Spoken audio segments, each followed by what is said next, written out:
I am a church planter, an activist, a follower of Jesus, and a Christian socialist. And I am here to dig into some of the materials coming out of the Institute for Christian Socialism and put those in conversation with churches and church communities, activists, folks on the ground who are just trying to figure out, how to make sense of all of these things and what it means for our faith, what it means for our lives.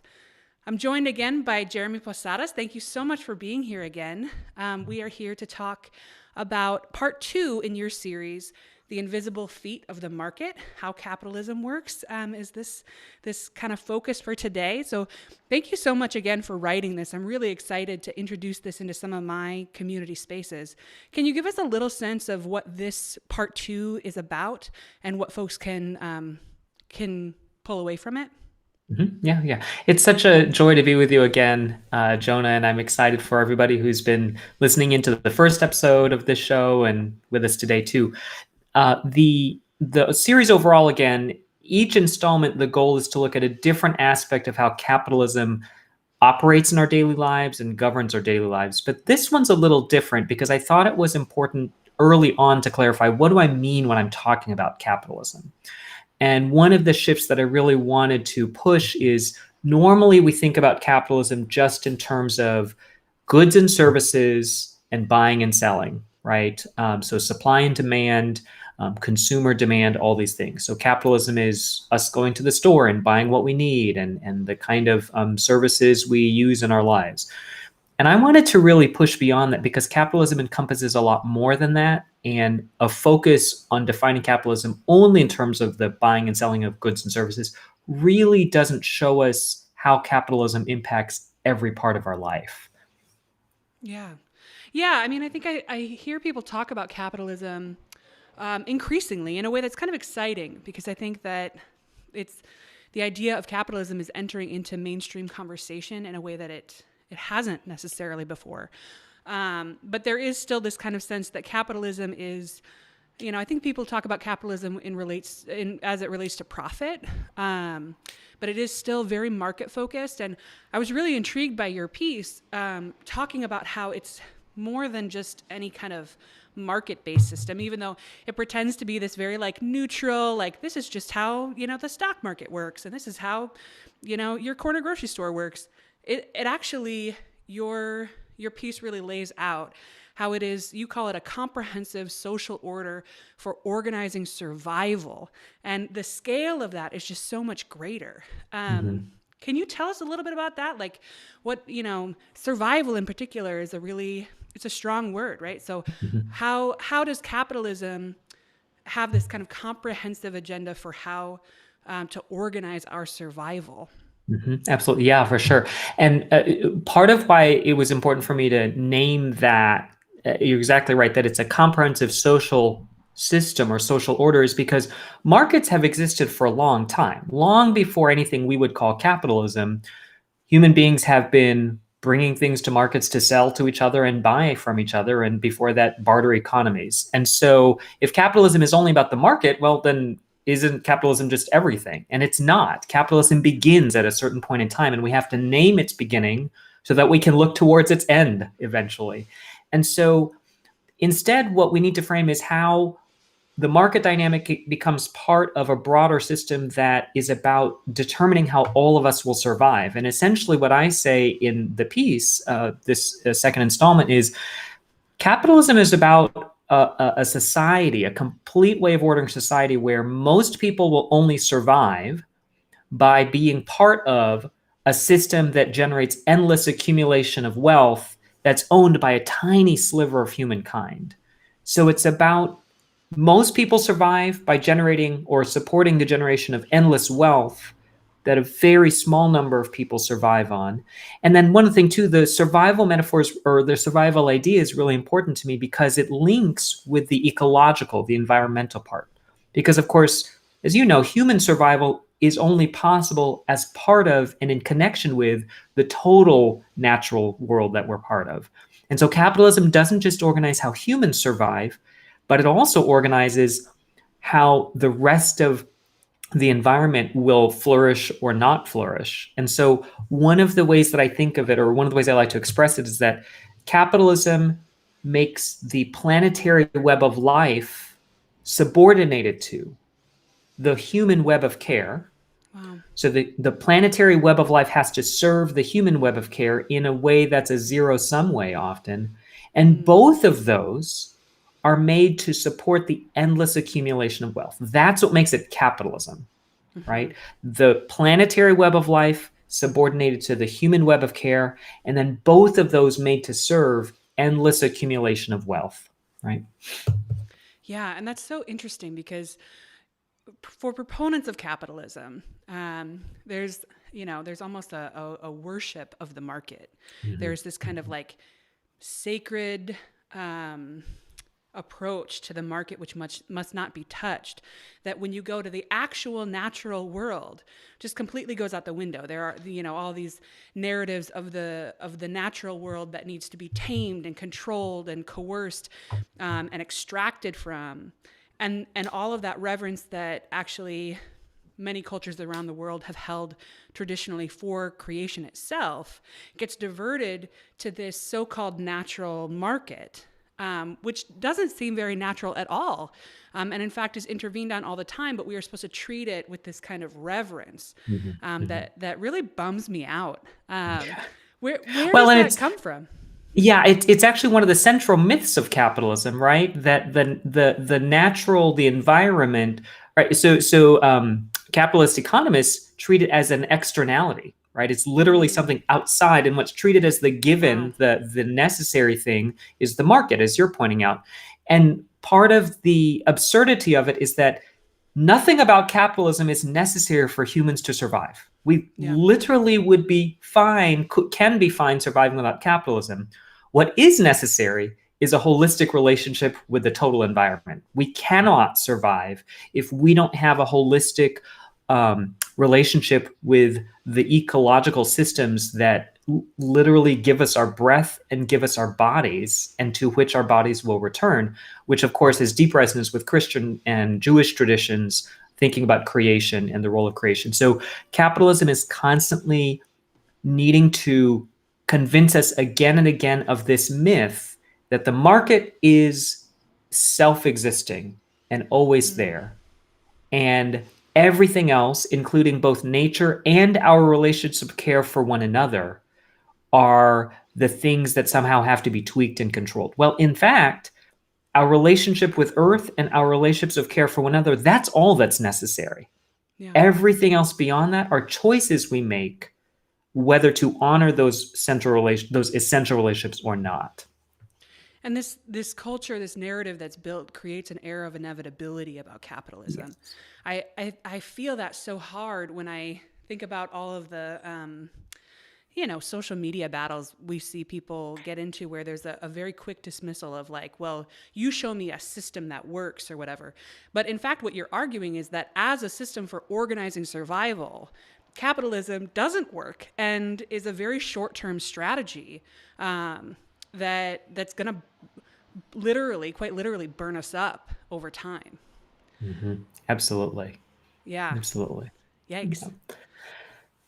So Well, you and it's talk. that constant. Oh, I'm sorry. I just want to affirm, like, it is that, and that's part of the work that capitalism is constantly doing, trying to convince us there's no alternative, right? That Mm, this is just the way it's supposed to be, and and that's part of what this series and part of what I think ICS's work is trying to remind us. And that's one of the ways Christian traditions can also be an important witness to say, mm, actually, like, to be clear, like, the Bible is in no way interested in preserving capitalism as such, yeah. right? The Bible doesn't know capitalism. It isn't interested in preserving it. And most of the biblical mandates that are relevant to economic and social life, in fact, are incompatible with capitalism. And so Absolutely. that's part of where I think the Christian socialist witness can really provide a powerful counter to this myth that capitalism of inevitability that you're rightly pointing to. Yeah, I mean, for me as a Christian, part of what I treasure about Scripture and about the tradition is that it calls to a prophetic imagination that says more is possible, and actually it gives out some quite specific detail. So, for instance, the provisions against what the Bible often calls usury is just like the charging of interest, like that's considered in the Scriptures unethical, Mm-hmm.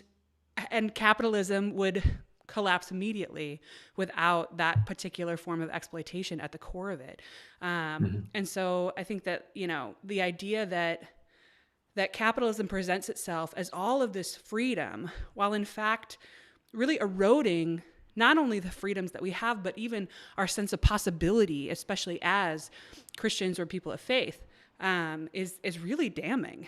And Mhm. I loved what you talked about in the article about, and this is part of the whole series, right? Is sort of exposing the claimed freedoms versus the actual lived unfreedoms. Mhm. Um, and I would love to hear you talk a little bit more about the freedom of choice that's sort of presented as core in capitalism, but is actually quite hollow. Can you Mhm. speak to that a little bit? Yeah, absolutely. And so there's a lot of dimensions of this freedom of choice, but the two that I want to highlight today is capitalism says, well, it's a great system. People can choose the kind of work that they'd like to do. People have the freedom to spend their lives doing whatever pursuits are meaningful to them, and then they are paid. And then with that pay, they have total freedom of choice about what they want to buy and consume and how they want to live their life. And in a certain sense, there's some truth to that.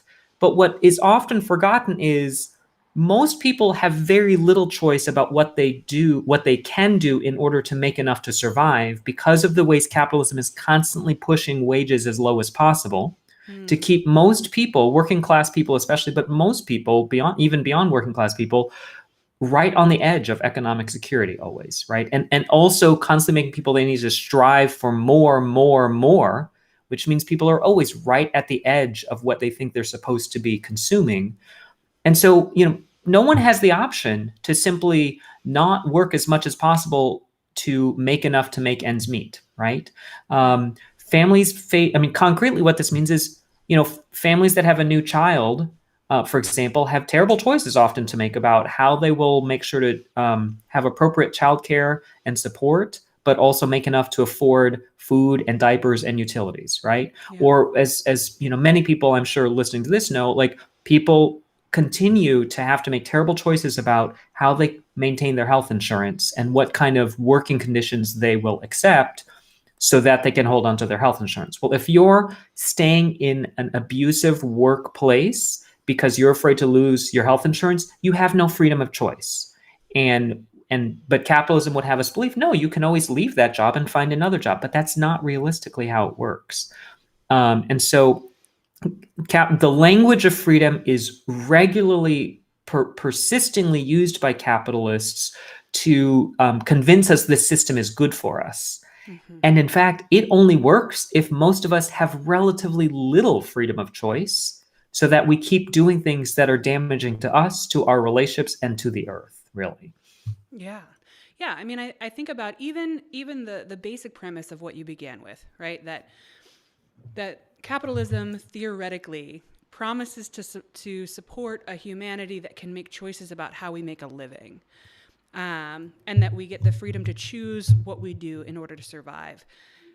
I feel like one of very, very, very few people in my life that is lucky and privileged enough in that kind of confluence, luck and privilege, to be able to do what I love and survive. And the vast majority of workers in my life are doing something that doesn't work for them and that they would never choose if they had a full spectrum of choice. And even me, like even the work that I do, which I love and feel incredibly lucky to do, I would do at a very different pace if my survival didn't depend on my own continued exploitation of my own labor, to survive and keep the lights on. And I think that, I see that argument of like, oh, well, just leave your job if you don't like it, or, go find another job, or don't put up with this, get on a different healthcare plan if you don't like what your healthcare plan covers.